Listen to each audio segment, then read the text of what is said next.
My mother-in-law wants us to name our child after her maiden name. My significant other's male 24 family has a lot of passed down first and middle names. My 24 female mother, my significant other's mother, and significant other's sister have the same middle name. Mother-in-law wants me to use the same middle name to keep the tradition going. I already have a name I'm going to use as a middle name if I have a daughter. It's special to me as its tribute to a late friend that made a big impact. Mother-in-law then told me to name a child her maiden name because she thinks it sounds like a good first name. Her maiden name is a common first name, but I don't feel comfortable using her maiden name. I would feel obligated to use my mother's maiden name too, which my mom hated as English speakers have a tough time saying. My significant other and I have a pretty set list of names that we want to use, but mother-in-law will attempt to give various names for us to use in the future. Is her request strange to you, or is it common? Am I the asshole for calling out my stepfamily's dirty laundry at Thanksgiving after they criticized me for being unmarried? I'm 29 female and the players are my mom, stepdad, and 4 step-siblings and their families. I'm the black sheep in that I'm the only one not married with kids, but that's my preference. I love living alone, I don't want kids, and having a partner just isn't important to me. My family has been asking me when I'm gonna settle down since I was 19. At Thanksgiving, it was the usual drill, but my youngest stepbrother and his wife are having another kid, so that was a big announcement. That was fine until one of the sister-in-laws asked if I'm not anxious to have kids since I'm almost 30 and time is running out. I laughed and said, nah, I'm good.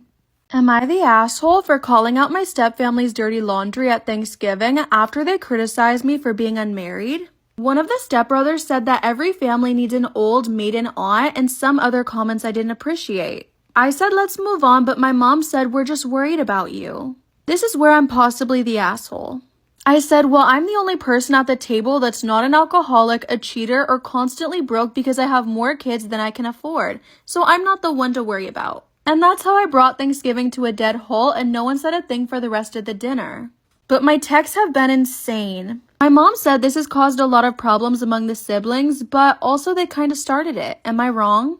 I'm at the asshole for telling my mom I will not cover up in front of family members. I live in a pretty modest household, and let's just say my mom doesn't really like what I wear. I am 20 years old, and obviously an adult who can make her own decisions. Well, we're having a family event. I showed my mom what I'm going to wear. It shows my shoulders, but other than that, I'm pretty covered up. My mom freaked out, saying that there are going to be family members there, and that it's super inappropriate to be wearing that. I said I don't understand why I have to cover up, since it is just family, and shoulders are not sexual. Anyways, she said that she was only trying to protect me and that she really wants me to cover up. I obviously did not want to fight anymore, so I changed my outfit. I wore something a lot more covering and it made her happy. I was complaining to one of my cousins about it at the party, and they were on my mom's side as well, saying that I shouldn't wear stuff like that. So was I the asshole? Am I the asshole for quitting my understaffed job? I've worked at this restaurant for about 3 years now, and I recently just graduated college and got a job that just pays a lot more. Well, because of how soon I got this job, it was less than 2 weeks and I would already be starting it. So I could only give my job about a week to a week and a half notice. When I told them, they got extremely upset with me, saying how unprofessional it is and that they are going to warn my next employment.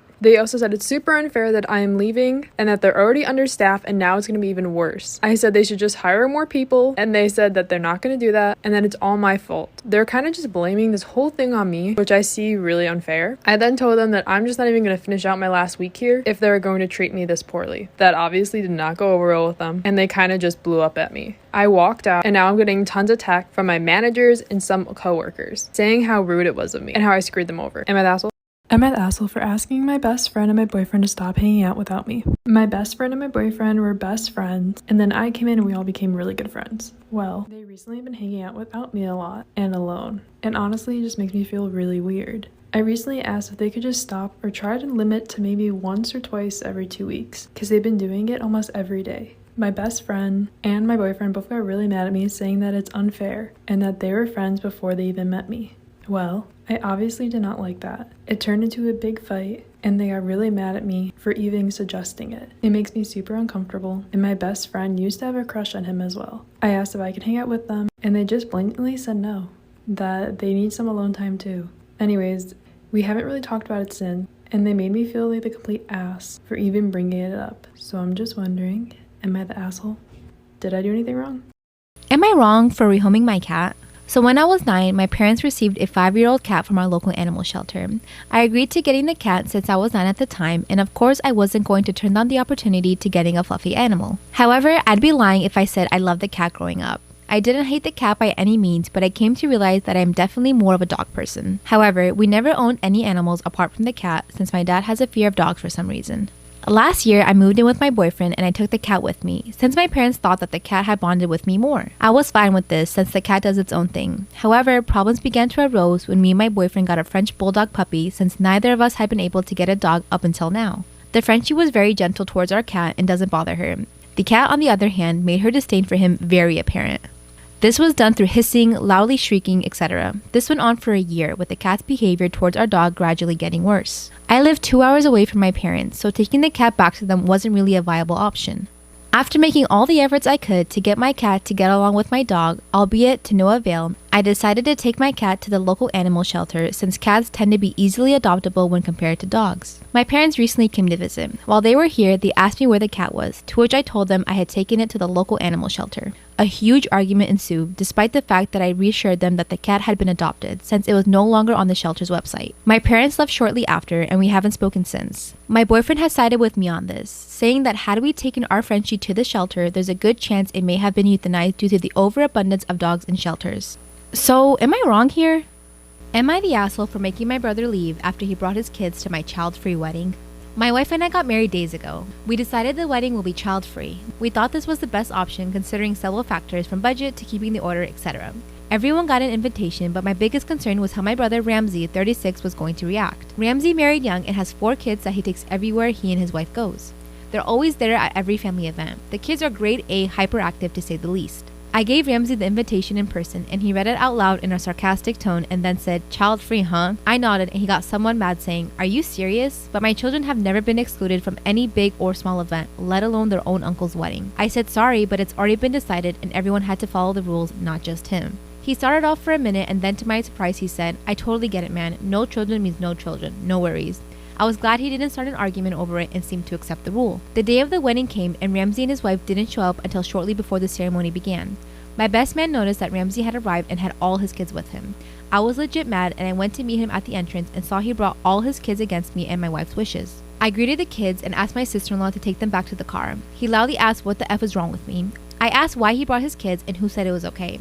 He said no one, but he was planning on bringing the kids all along and figured that by initially agreeing to my rule, then showing up with the kids anyway would get me to agree on letting them stay. I stated this was no event for kids for many reasons and that everyone respected the rule except him. He complained about me disrespecting him and his kids since, again, he never attends any event without them. In his words, "Wherever I go, my kids follow, period." I told him he needed to leave then. Not only did he call me a lunatic, but a terrible brother and terrible uncle. He also called me a simp for agreeing to his wife's stupid rule, saying that if it was him and his wife even hinted he couldn't have his family's kids at their wedding, he would have dropped her right there and then. It was humiliating and loud enough for the guests to notice. My in-laws did too. I told him to leave and that's when my mom and aunt tried to convince me to let it go and let them stay, but I refused and had him leave after a massive argument between us. To say that I felt absolutely shitty is an understatement. Everyone gave me grief ever since that incident and are siding with Ramsey, saying I wronged him and acted cold towards him and his kids when they showed up to celebrate me and my wife. My dad is especially pissed at me for potentially permanently effing up my relationship with Ramsey, his wife and kids by kicking them out of my wedding. He quoted Ramsey won't ever forget this day. So, am I the asshole? Am I the asshole for marrying my sister's baby daddy? I, 36-year-old female, and my sister, 29 female, got pregnant when she was 18 years old.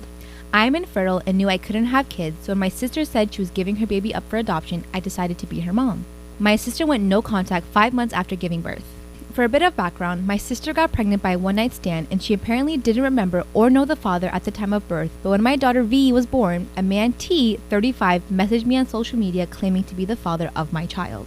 My sister had run into him at a club and drunkenly confessed to the pregnancy. We met up, he bonded with his daughter, and well, that man is now my husband of 7 years. Coming back to my sister, she called me yesterday. Although I was surprised at her call, I picked up. We made some small talk and then she said she had just gotten married a year back and both of them wanted children but couldn't because her husband was infertile but really wanted kids. I asked her if she wanted to adopt and she said no, she just wanted her baby back. I was speechless for a few moments before replying that if she wants to meet my child as an aunt, she is welcome to, and we can both sit V down and explain the reason for her absence, but she can't just ask me to give up my child. My sister said she'll sue me as she is the birth mother. I told her she was out of her mind, and then I told her how I married the baby daddy, T. She exploded, calling me names and saying I stole her life. My husband came home from work, and when I explained to him, he was beyond furious. I then got a call from my parents saying I was an asshole for telling my sister she's not allowed to see her baby. I never said that, and I welcomed her to bond with V, but they refused to listen and said I was being insensitive and harsh and flaunting my family. I now feel bad because my sister and I were very close growing up, and I feel quite close to her situation since I know the struggles of infertility. My husband said there was no way he was letting my sister have full time alone with V, and I agree, but I want to know if I'm the asshole for being too harsh and